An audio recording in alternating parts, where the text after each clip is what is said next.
zéro. Virginie, peut-être de façon à présenter un peu votre expérience autour de Saint-Omer, est-ce que vous pourriez nous rappeler en quelques mots le fonctionnement de la gouvernance et de l'articulation avec la marketplace? Tout à fait. Donc, je vous évoquais tout à l'heure l'Office intercommunal du commerce et de l'artisanat que je pilote. C'est une association qui facilite du coup grandement la mise en œuvre de la politique commerce de la collectivité, qui vraiment été créée par la volonté des élus de la collectivité, dans le but de redynamiser le commerce de proximité à la fois en centre-ville, centre-bourg et en milieu rural.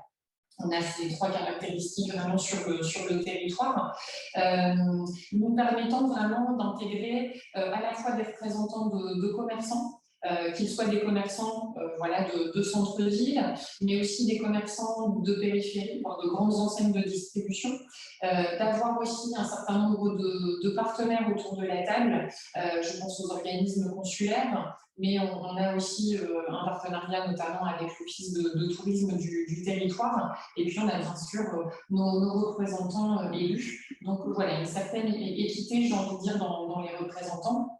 Et cet office intercommunal du commerce et de l'artisanat, l'OICA, travaille autour d'une marque qui est à Chien-Pays de Saint-Omer et qui est reprise en fait pour la marketplace. D'accord. Merci beaucoup. Et peut-être pour finir un peu ce contexte introductif, est-ce que vous pourriez nous lister un peu les principales composantes de la politique commerciale du pays de Saint-Omer? Alors, la politique commerce s'appuie du coup sur l'office intercommunal, mais également accompagne, si je fais rapide, tout ce qui tourne et gravite autour de l'attractivité commerciale. Donc, elle a également mis en place une aide directe aux commerçants, notamment pour tout ce qui est accessibilité, attractivité des vitrines commerçantes, en complémentarité des villes, et une aide aux communes également. Elle travaille donc sur un certain nombre de dispositifs financiers et aussi sur des leviers coopératifs, puisque nous sommes au sein de ce qu'on a appelé une maison du développement économique, où on retrouve les chambres consulaires, l'agence de développement économique, et donc permet vraiment à la collectivité, et par le biais de l'office, voilà, de relayer, de vraiment transmettre un certain nombre d'informations et s'assurer voilà, que la mise en œuvre de cette stratégie soit effective. Et puis, il y a cette strate aussi que l'on retrouve au sein de la collectivité, qui est cette strate réglementaire à travers le SCOT, par exemple, ou le PLU. Donc vraiment, on a confié à l'Office, on considère que c'est un outil d'animation, déjà dans un premier temps. C'est aussi un outil de valorisation et de promotion. C'est là où, du coup, à ce titre, on nous a confié vraiment la mise en œuvre et l'animation de la marketplace, qui couvre toutefois un territoire plus large que la communauté d'agglomération du pays de Saint-Omer. On s'est vraiment associé à la collectivité voisine, qui travaille sur d'autres thématiques, et on travaille ensemble voilà, sur le commerce. Cette collectivité étant un peu plus petite, elle ne pouvait pas aller seule sur une marketplace, donc on s'est vraiment voilà, associé. On a un conventionnement du coup entre l'association et cette com de commun. Et enfin, c'est un outil aussi de détection de projets d'implantation. Très bien. Bah, écoutez, merci beaucoup, Virginie. Effectivement, ce qui est intéressant dans votre témoignage, c'est qu'on voit bien que la politique du territoire va au-delà de la simple question numérique. On va y revenir un peu plus tard. Peut-être, pour commencer, on peut s'arrêter sur les initiatives numériques que vous portez, avec peut-être un peu en termes de mise en perspective, c'est que effectivement, ce qui est intéressant dans votre histoire, c'est à la fois la réflexion qui s'inscrit dans le temps, ce n'est pas juste une réaction à la crise du Covid, mais également une logique un peu de projet qui a fait évoluer progressivement les fonctionnalités de la marketplace pour vous adapter au contexte sanitaire. Peut-être, pour commencer, vous pourriez nous raconter tout simplement la genèse d'Acheter en Pays de Saint-Omer, les objectifs que vous cherchiez à atteindre et les fonctionnalités que vous avez choisi de développer au sein de la marketplace. L'objectif premier de la marketplace, c'était vraiment d'augmenter la notoriété du commerce de centre-ville dans les boutiques physiques. et sur les interfaces numériques. On avait clairement un déficit sur la digitalisation de nos commerçants. Donc voilà, cette volonté-là, dans le but quand même de créer du flux chez les commerçants. Donc ce travail a débuté dans le cadre de la rédaction de la stratégie numérique de territoire, donc en 2016, où c'est l'agence d'urbanisme en fait qui travaillait sur cette stratégie, l'élaboration de cette stratégie, avec toute une partie de concertation. Et il y a vraiment eu un enjeu détecté autour de la redynamisation du commerce de centre-ville. Donc parallèlement à cela, la politique commerce, elle s'est également adaptée. En 2017, il y a eu toute une phase d'études pour visualiser un peu ce qui existait sur le territoire, vraiment faire un zoom spécifique de concertation avec les commerçants, les habitants, les professionnels, pour qu'elle coller au mieux, on va dire, aux besoins. On a lancé la place de marché pour les commerçants fin 2018 et on l'a ouvert au grand public début 2019. Il me semble que l'une des forces de la marketplace, c'est d'avoir réussi à s'adapter à la fermeture des magasins non essentiels durant la crise sanitaire. Est-ce que vous pouvez nous expliquer comment vous avez réussi à passer cette période un peu compliquée pour les commerçants? Alors déjà, on a eu la chance que cette marketplace elle existait depuis une petite année, on va dire. Donc à l'époque, on était à 90 commerçants. Avec le confinement, on est monté, on a même eu beaucoup de mal à suivre, à plus de 300 commerçants adhérents. Et dans un contexte que vous connaissez tous, du coup, on a fait évoluer un peu l'offre de services, notamment à travers ce que propose la plateforme, c'est le chèque cadeau de territoire. Donc, on a par exemple mis en place pendant cette période ce qu'on a appelé un chèque solidarité. Donc, en fait, on achetait en amont les chèques pour donner la trésorerie à nos professionnels et ensuite on dépensait ce chèque au moment où les équipements étaient réouverts. On a, dans le cadre de la réouverture et donc fin 2020, eu une première édition de ce qu'on a appelé le chèque à cadeau plus 20, c'est-à-dire que les intercommunalités et l'office intercommunal ont bonifié ce chèque de territoire. C'est-à-dire que pour un achat d'un chèque de 10 €, en fait, on remet à l'usager un chèque de 12 €.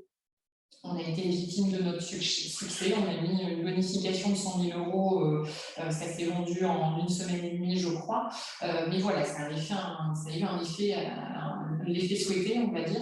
Et c'est une édition qu'on a conduite en 2021 et c'est déjà fléché pour l'année 2022 avec une bonification de 60 000 €.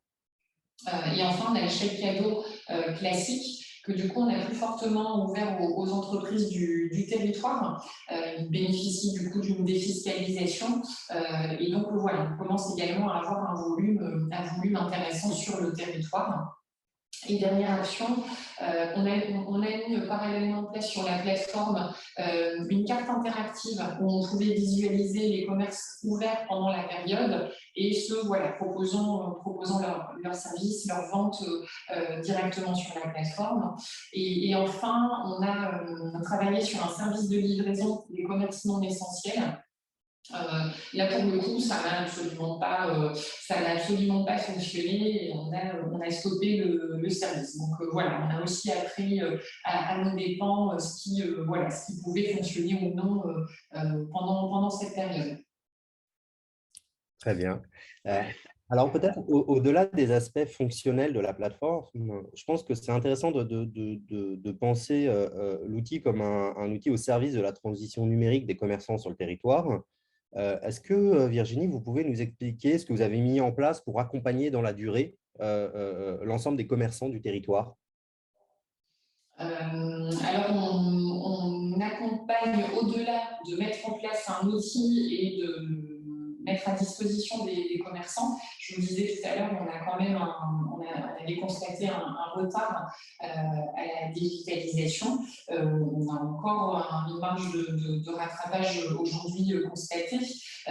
Du coup, on a dédié des personnes qui organisent vraiment un parcours pour former aux outils numériques au sens large. Ça peut être au-delà aussi de la place de marché. On organise des sessions de formation qui peuvent être collectives, mais ce n'est pas ce qui fonctionne le mieux. Il y a des niveaux trop disparates. Donc ça fonctionnait bien au début. Là, on a réorienté, on fait plutôt des sessions de formation individuelle, et ce qui nous permet vraiment d'adapter en fonction du niveau du commerçant. Donc, soit il vient dans nos locaux, on a aussi des antennes sur tout le territoire, où on peut aller chez le commerçant à sa rencontre, on lui facilite vraiment la tâche. Et puis on suit en fait tout notre accompagnement.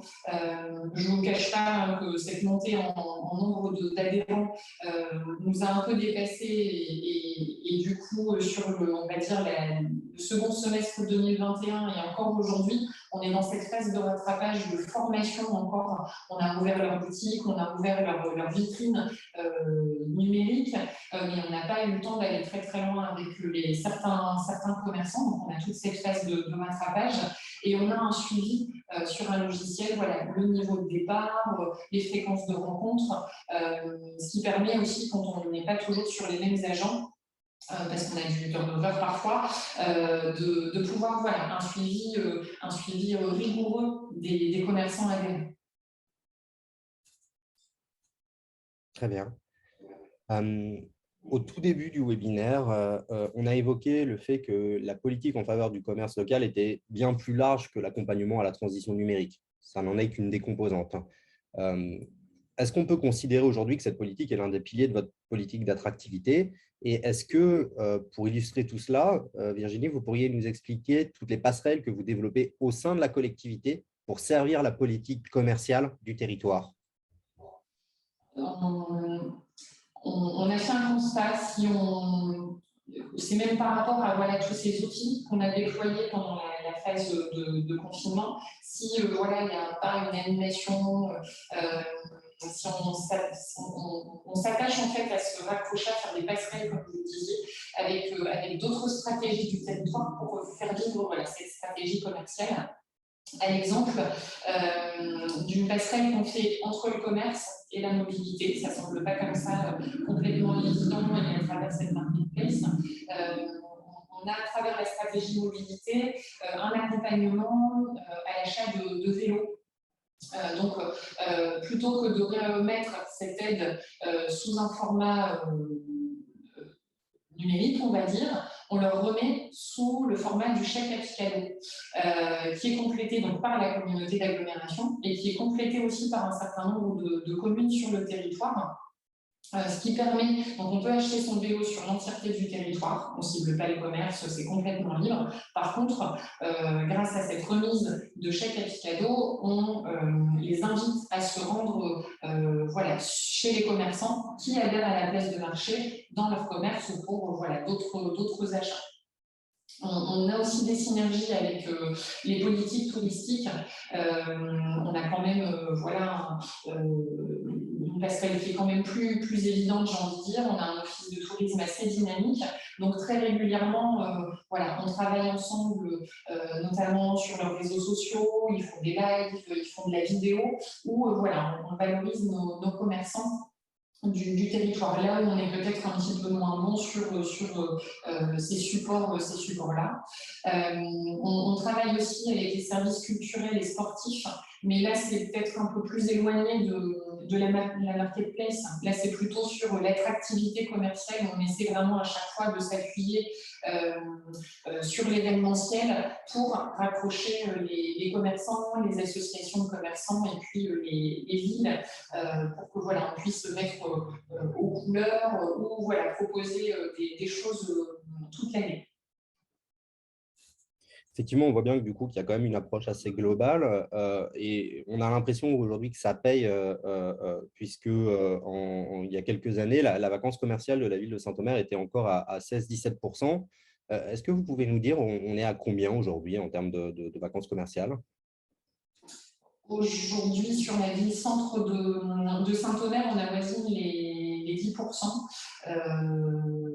Donc, c'est un certain nombre d'actions qui expliquent cette diminution de vacances. On le constate aussi sur les autres centralités du territoire.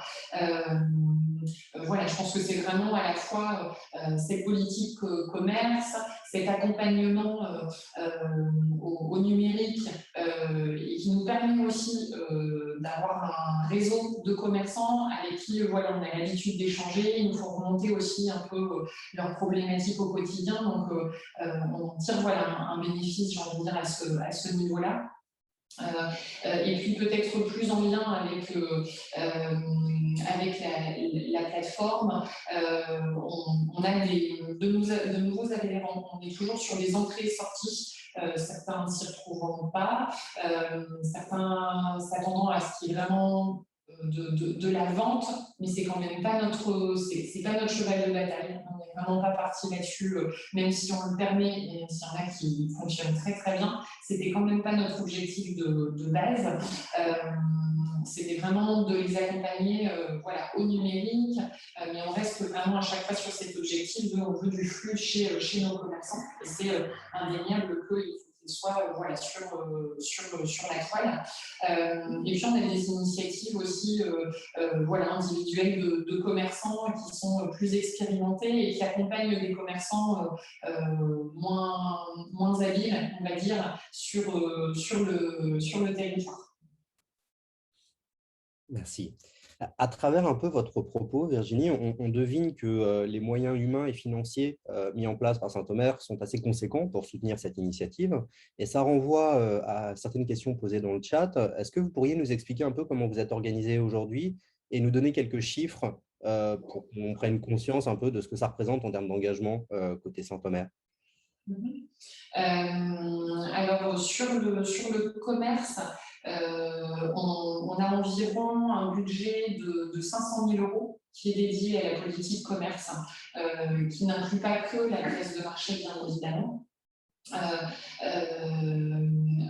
D'ailleurs, je n'ai pas fait l'exercice précis pour voir ce qui est dédié, mais j'aurais voilà, des volumes peut-être à vous donner quand on porte voilà, les opérations que j'évoquais tout à l'heure sur la bonification, sur l'aide à l'achat vélo, des choses de ce type-là, mais c'est vrai que je n'ai pas fait l'exercice précis pour cette année. Et c'est hors temps humain. En temps humain, donc on a recruté quelqu'un, un ETP, avant le lancement grand public, pour s'assurer que l'accompagnement des commerçants soit effectif dès son lancement. Et on a commencé avec un petit cœur de commerçants pour tester clairement la plateforme. Et ensuite, on a à la fois le pôle commerce de la communauté d'agglomération et le pôle commerce de la communauté de communes dont je vous parlais tout à l'heure. Donc, ce temps humain qui a été recruté avant est resté et on se partage entre la CAPSO et puis le pays de l'Indre. Ils ont aussi un conseiller numérique qui accompagne les TPE, donc pas uniquement commerçants artisans, mais notamment les commerçants artisans. Et sur la partie CAPSO, où on a complété d'un ETP qui a l'air plus spécifiquement en charge l'animation des réseaux sociaux, de campagnes de com, pour voilà, cette partie-là de l'agglomération. On a du coup mon poste en tant que vraiment voilà, responsable du pôle et animatrice de l'office intercommunal. On a un chargé de mission qui est dédié à l'accompagnement la mise en œuvre vraiment de la politique commerce à l'agglomération, notamment tout ce qui est aide aux communes, aide aux commerçants. Donc, on a une personne dédiée. Et puis, on a, depuis le début de l'année, un manager en commerce de centre-ville à Saint-Omer qui a été recruté dans le cadre d'Action Cœur de Ville. Saint-Omer étant couvert par ce dispositif. Et quand j'évoque la chargée de mission commerce et la manager de centre-ville, c'est qu'ils se font aussi relais.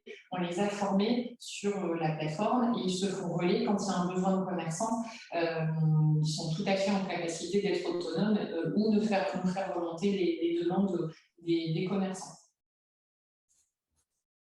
Très bien, merci pour cette précision un peu sur l'ensemble des moyens qui ont été mis en place. Peut-être pour terminer un peu cette première partie du webinaire autour de cet échange, autour des quelques questions qu'on vient d'évoquer, un point qu'on aimerait traiter ensemble, c'est celui de l'évaluation, qui revient assez souvent en fait, sur les impacts de ce type de projet. Aujourd'hui, comment est-ce que vous traitez la question de l'évaluation autour de cette marketplace? Alors, l'évaluation pour aujourd'hui et pour demain. Clairement, c'est une difficulté pour nous aujourd'hui, au-delà du nombre de commerçants, du nombre de produits, du chiffre d'affaires généré. C'est aujourd'hui vraiment la donnée, mais que l'on va pouvoir analyser en fait finalement cette année et plus spécifiquement, c'est le chèque Axedo parce que son volume est tel aujourd'hui que voilà, on va sans doute s'appuyer là-dessus pour l'évaluation, voilà, au-delà des tableaux de bord qu'on a régulièrement, mais qu'on exploite, moi, aujourd'hui, je pense pas suffisamment. Moi, je suis arrivée il y a pas si longtemps que ça, hein, donc cette question, je me la suis posée. Elle n'a pas aujourd'hui été traitée, je pense, suffisamment. Et je pense qu'aujourd'hui, on a ce recul suffisant, peut-être, pour la traiter. On a une initiative là, très récente de la part de l'agence d'urbanisme qui conduit actuellement une enquête auprès des habitants. Donc voilà, peut-être qu'à travers cette enquête, on pourra aussi avoir des choses qui nous permettront un petit peu d'évaluer voilà, cet outil. Et voilà, toute la démarche que l'on a engagée là, depuis maintenant 3 ans. Très bien. Merci beaucoup, Virginie.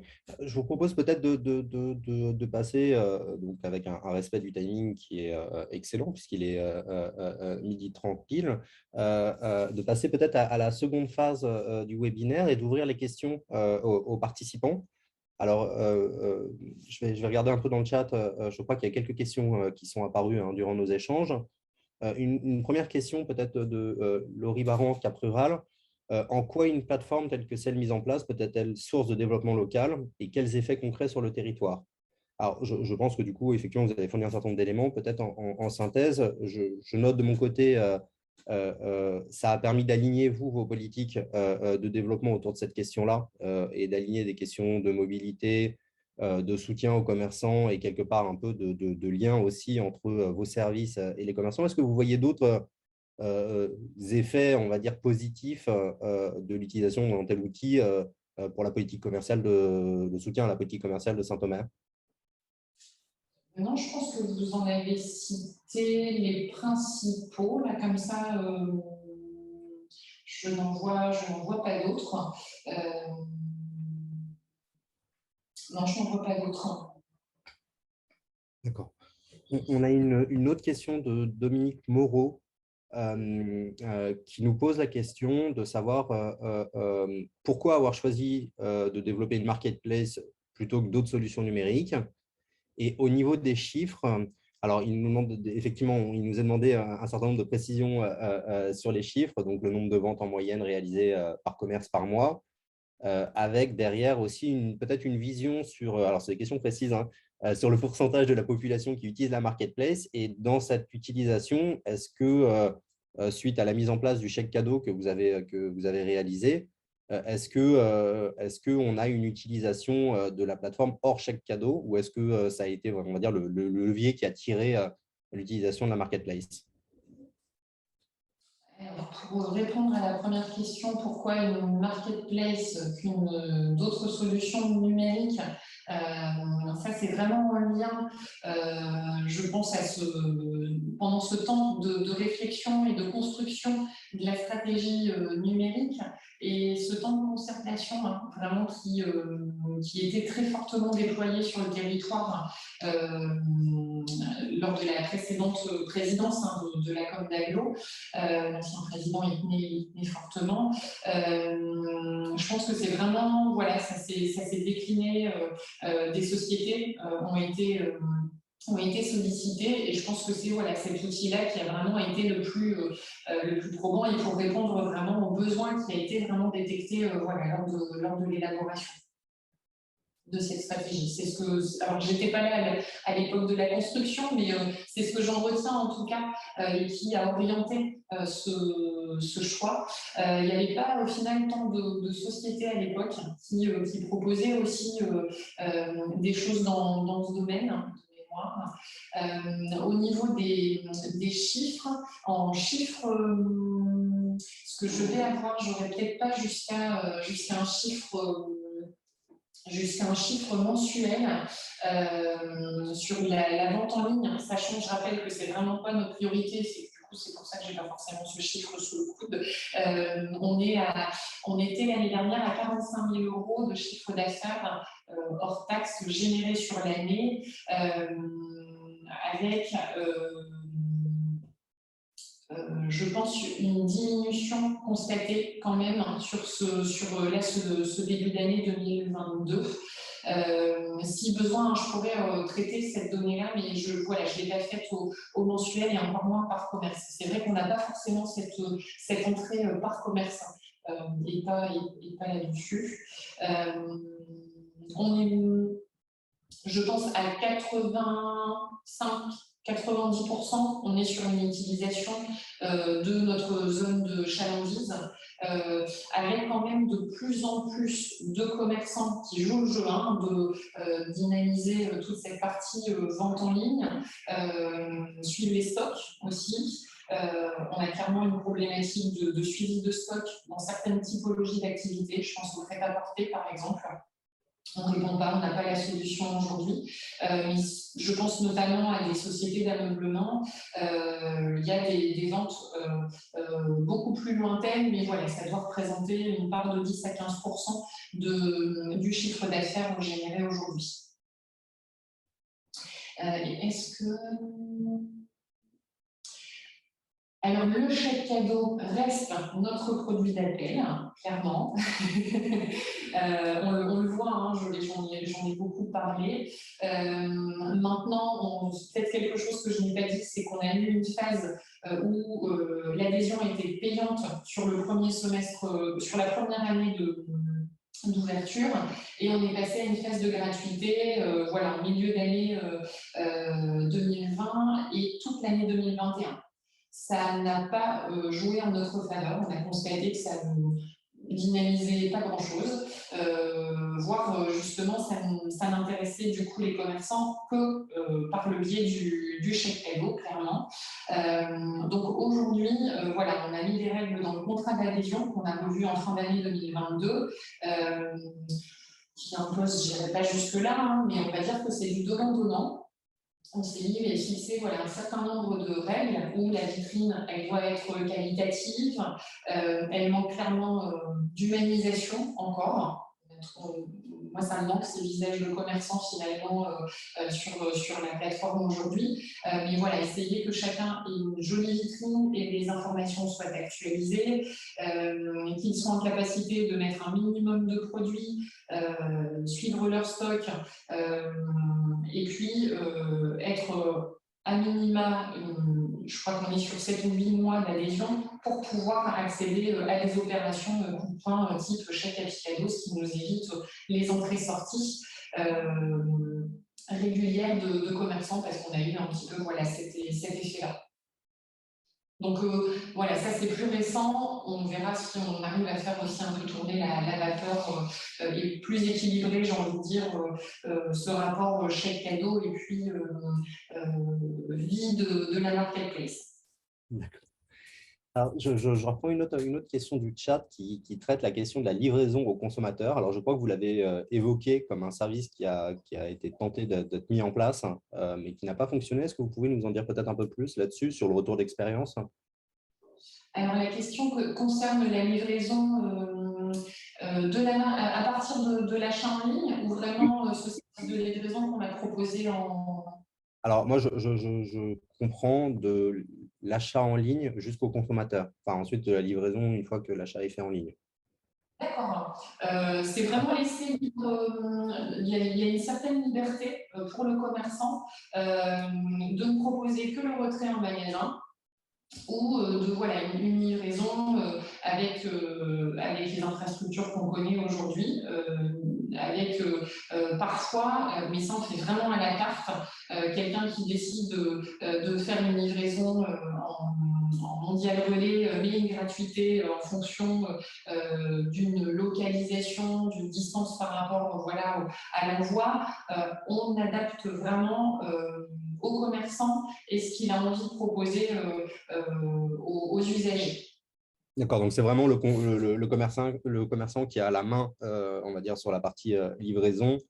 On va dire la plateforme n'impose pas, on va dire, un service minimum sur les modalités de livraison ou d'accès, on va dire, à l'achat. Très bien.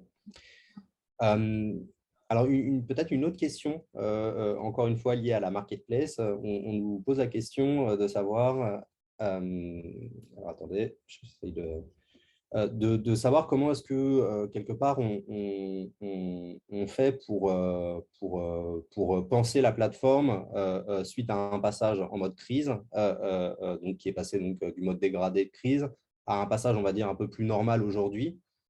Et comment est-ce qu'on essaye d'en faire un bon outil en fait, hein, pour aider les commerçants à remonter un peu la pente suite à la crise un peu structurelle qu'on a connue autour du commerce de proximité ces 2 dernières années. Donc là-dessus, je pense que Laurie Baron me corrigera hein, si j'interprète mal la question. L'idée, c'est de voir comment est-ce qu'on projette peut-être pour demain cette plateforme qui a été utilisée, enfin qui a été déployée avant la crise, mais utilisée pendant la crise, et de voir comment est-ce que vous pouvez faire un outil quelque part, un outil en tout cas pour penser le développement du commerce dans les années qui viennent, et quelles sont un peu, en tout cas, quelle est un peu votre vision autour de cet outil-là dans les prochaines années. Alors, on a eu toute cette phase, je pense, de rattrapage, de formation de tout ce volume de commerçants. Et on est encore là-dedans. Là, ce qu'on souhaiterait dans un premier temps, c'est s'appuyer sur les commerçants. On les réunit un certain nombre de fois dans l'année. Et c'est l'objet d'une rencontre la semaine prochaine. Voilà, on a quelques idées. Autour de la fidélité, autour du chèque cadeau qu'on pourrait utiliser en ligne, pourquoi pas. On n'utilise aujourd'hui pas du tout notre base de clients. On est à peu près à 3000 clients aujourd'hui.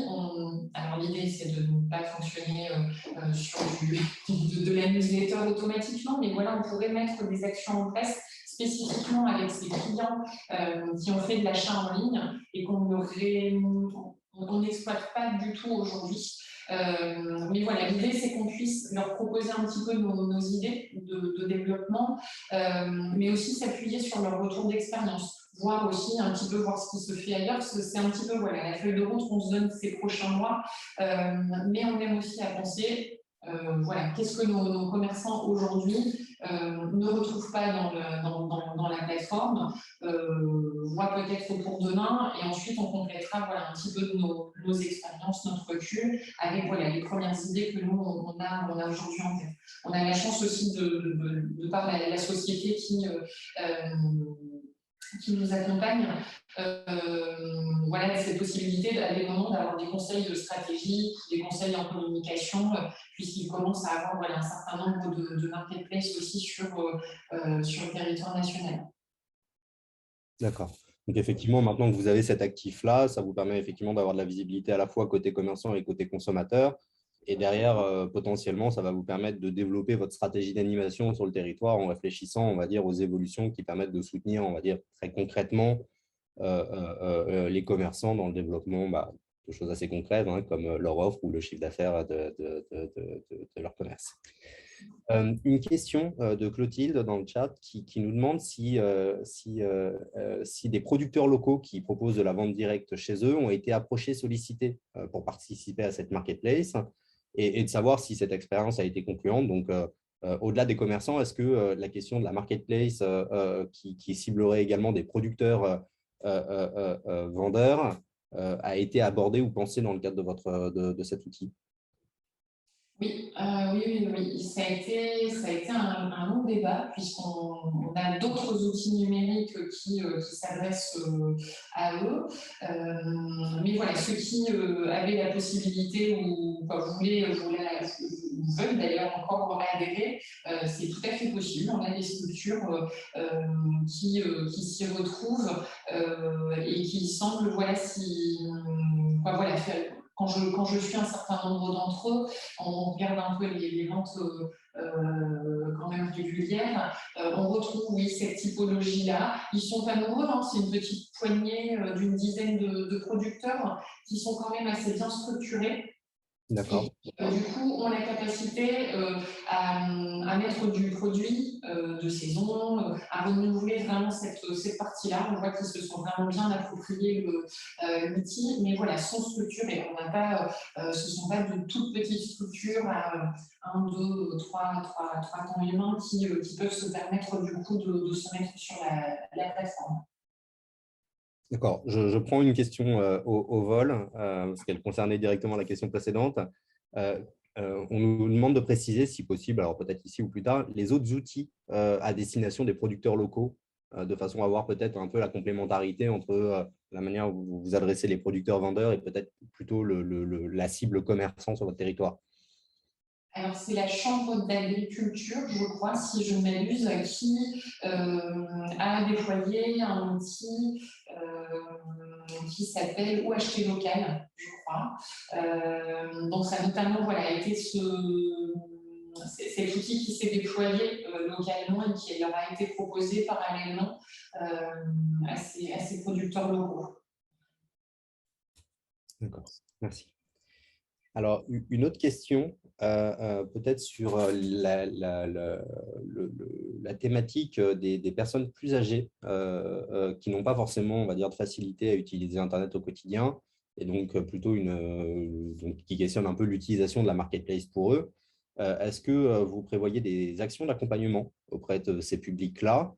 Et est-ce que vous envisagez derrière que ces actions-là pourraient être une manière d'augmenter la fréquentation de la plateforme à terme?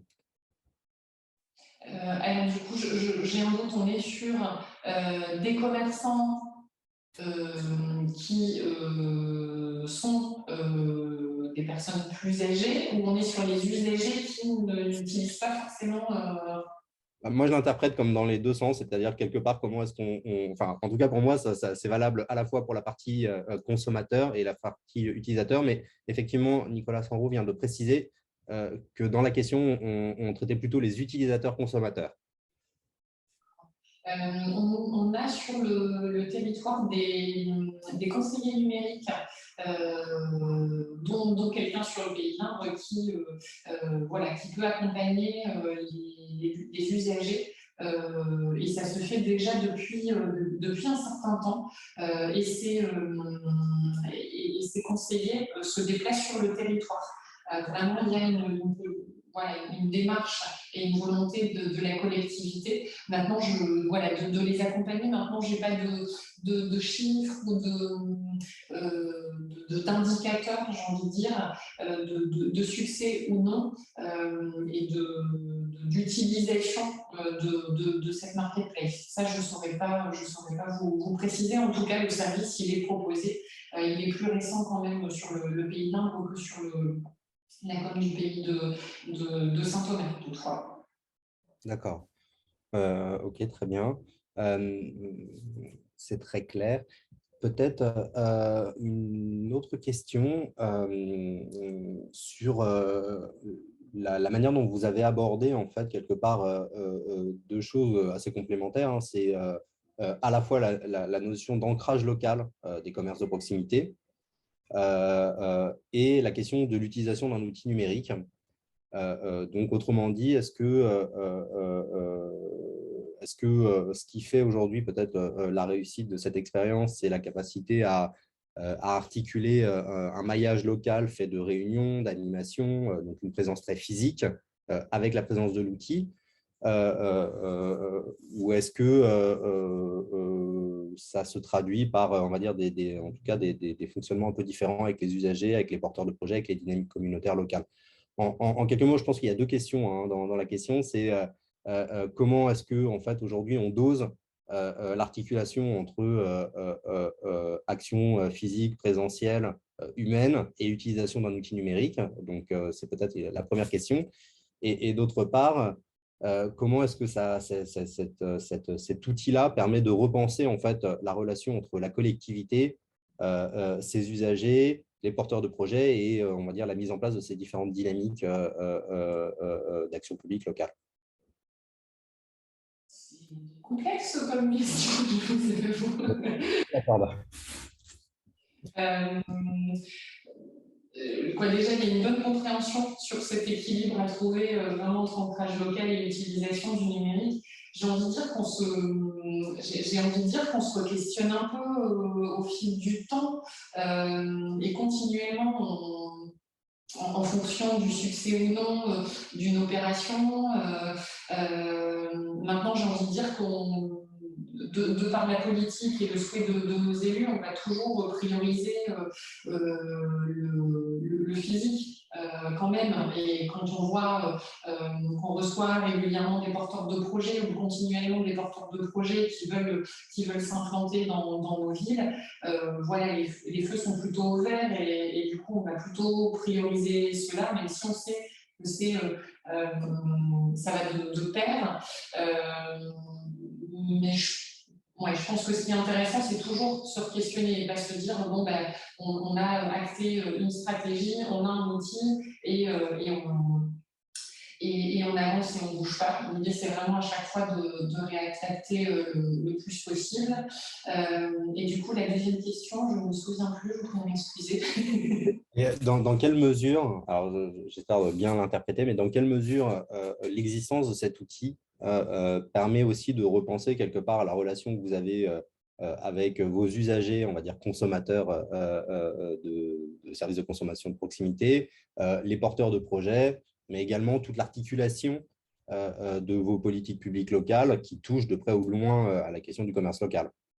Donc, en quoi, en fait, le fait d'avoir un outil numérique de cette nature change quelque part la manière d'interagir avec vos différentes parties prenantes et vous-même de concevoir vos actions aussi sur le territoire en lien avec le commerce local?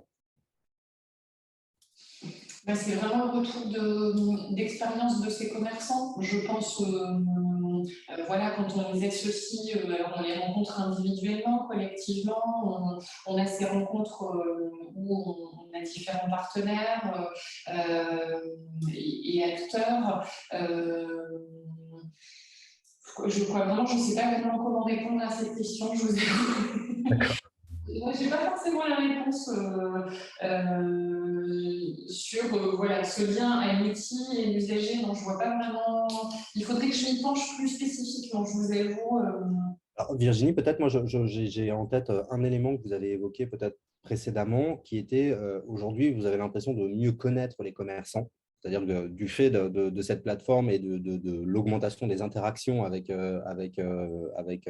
eux, quelque part, vous identifiez quand même un peu mieux leurs besoins, mais aussi vous construisez une capacité à travailler ensemble. Et ça, je trouve, en tout cas, moi, je vois ça comme une interface, le résultat un peu, un résultat positif, c'est-à-dire que vous avez réussi à construire une interface qui permet d'avoir du dialogue, d'avoir de la confiance, d'avoir de la capacité à se dire les choses aussi pour essayer d'avancer dans la même direction. Donc, en tout cas, moi, j'identifie un peu ce point-là. Je ne sais pas si ça répond à la question de Laurie ou pas du tout. Oui, on a la chance aussi je l'évoquais tout à l'heure, d'avoir réuni un peu toutes les forces vives dans le domaine de l'économie, dans cette maison du développement. Donc, on n'a plus la CCI, la Chambre des métiers, la DGE, et qui peuvent voilà, travailler sur le commerce, mais chacun de manière isolée. On se croise dans les couloirs. On a aussi des, localement des partenariats avec ces organismes-là assez forts et qui nous obligent, oui, quelque part, à travailler ensemble. Donc, il n'est pas rare voilà, qu'un commerçant, même s'il n'est pas forcément sur cet outil, achetant Pays de Saint-Omer, on a aussi son parcours, on a aussi son retour d'expérience par le biais de ces autres organismes. Et puis, on a, je le disais aussi tout à l'heure, au sein de l'office intercommunal, on s'appuie sur les unions commerciales. On a encore 4 unions commerciales sur le territoire et assez dynamique. Donc voilà, on peut aussi compléter notre expérience avec voilà, ces unions commerciales ou comités de commerçants. On a des formats un petit peu différents et du coup, ça nous permet aussi d'intégrer ces commerçants qui ne sont pas forcément sur la plateforme. On en a quand même qui sont voilà, pas du tout convaincus et n'y vont pas, ou alors ils sont partis sur d'autres réseaux, d'autres supports, mais individuellement. Vous faites une magnifique transition avec une question qui vient d'arriver sur justement le cas de commerçants qui utilisent, on va dire, d'autres solutions aujourd'hui, des sites Internet tels qu'Amazon ou Google Maps pour s'assurer une bonne visibilité, un référencement, un accroissement des ventes. Et donc, du coup, effectivement, la question de l'articulation entre, en fait, quelque part, le panel d'outils qui existe aujourd'hui pour un commerçant pour construire sa visibilité sur Internet et essayer de gagner en attractivité. Vous le pensez un peu comment, ou en tout cas, vous essayez de le traiter comment, sachant que, comme vous venez de le dire, certains commerçants ne sont pas ou peu convaincus de l'outil, on utilise peut-être d'autres. J'imagine qu'il y a un dialogue qui se crée autour de tout ça aussi sur les outils pertinents, la manière de concevoir en fait, sa présence en ligne et en tout cas son rapport à la vente en ligne ou en tout cas la visibilité en ligne pour un commerçant. On essaie vraiment à travers chacun de ces acteurs, à un moment donné, de parler de cette place de marché. Je pense qu'elle commence à être voilà, assez bien connue de la part de voilà, tous ces acteurs qui, à un moment, rencontrent le créateur ou celui qui a envie de se développer, celui qui ne va pas très bien. Il y a sur ces différentes étapes de vie de l'entreprise, à un moment donné, on lui parle de cette partie numérique, on va lui parler de cette plateforme. Avec une orientation qui peut être faite et qui n'est pas forcément la plateforme. Nos animateurs, les 2 personnes qui sont dédiées vraiment à champaysaintomer.com, parfois reviennent d'une formation en disant ah, tout compte fait, c'est pas du tout cet outil, on va pas l'intégrer à la plateforme parce que ça colle pas à sa démarche, il s'y retrouve pas. On a eu un temps d'obligation quand on accompagnait un porteur de projet, on obligeait à être sur la plateforme. On en est vite revenu parce que du coup c'est du chiffre, c'est juste un commerçant de plus. Mais vraiment, on peut tout à fait donner les premières bases. Je ne sais pas moi, si c'est par exemple Facebook qui est choisi, on peut tout à fait les orienter. Et on sait par exemple qu'il y a des formations qui s'organisent localement pour répondre à leurs demandes plus spécifiques, où on va donner les premières bases. Je pense que j'ai vu Google passer à un moment donné, on leur fait une page minimale Google Business, je crois, voilà, pour qu'ils aient au moins un minimum de visibilité. L'objectif n'est pas absolument de les orienter, sachant en plus qu'on est passé en phase payante, même si c'est assez attractif et accessible. Voilà, en rien, on va garder voilà, des commerçants qui ne s'y retrouvent pas et on va s'assurer justement qu'ils trouvent le bon support, bien évidemment. Bah, écoutez, merci beaucoup. Je vois l'heure défiler, donc je pense qu'on arrive un peu à la fin de ce webinaire. En tout cas, merci beaucoup pour tous ces éléments. Vous nous avez partagé une expérience assez riche en fait, autour de la manière dont un territoire peut se saisir de la question du commerce de proximité et articuler présence physique et présence en ligne pour essayer de pousser et en tout cas soutenir les commerçants de proximité dans l'amélioration de leur offre et essayer de développer, on va dire, leur chiffre d'affaires pour répondre aux enjeux aujourd'hui du commerce de proximité. Merci également à toutes les questions, tous les intervenants qui ont posé des questions dans le chat. Ce webinaire fera l'objet d'un replay puisqu'il sera diffusé sur la plateforme d'Erenet.